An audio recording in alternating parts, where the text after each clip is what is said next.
இங்கே படித்துக் கொண்டிருக்கின்ற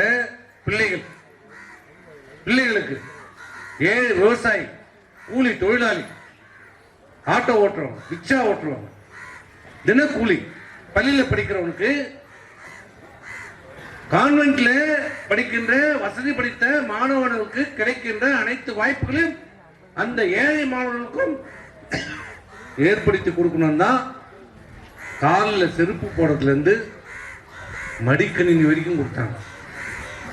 அன்னைக்கு அம்மா 2011 அந்த மடிக்கணினி ஆரம்பிக்கும் போது அன்னைக்கு நான் தான் கல்வி அமைச்சர். ஒரு மடிக்கணினுடைய விலை அன்னைக்கு கிட்டத்தட்ட 40,000 ரூபாய். ஒரு மடிக்கணினி காசு கொடுத்தா கூட அப்ப மடிக்கணினி கிடைக்காது.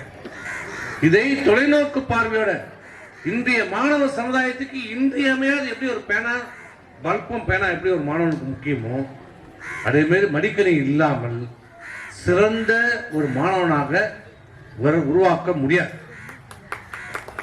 அமெரிக்காவில் நடக்கிற உடனே பார்க்கலாம் மடிக்கணினி உலகத்தில் என்ன நடக்குது என்பதை தெரிந்து கொள்ள வேண்டும். இந்த ஏழை மாணவருக்கும் அந்த வசதி கிடைக்கணும் என்பதற்காக அந்த மடிக்கணினி கொடுத்தாங்க அம்மா.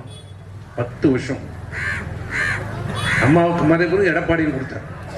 ஒருத்தர் இல்லை, 2 பேர் இல்லை, 52 லட்சம் மாணவ மாணவி.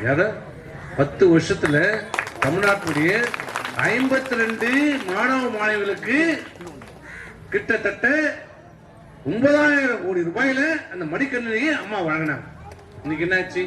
இன்னைக்கு இல்ல, நிறுத்திட்டா. இதான் நல்லாச்சியா? இதான் நீ மாணவ சமுதாயத்தை வாழ வைக்கிற லட்சணமா?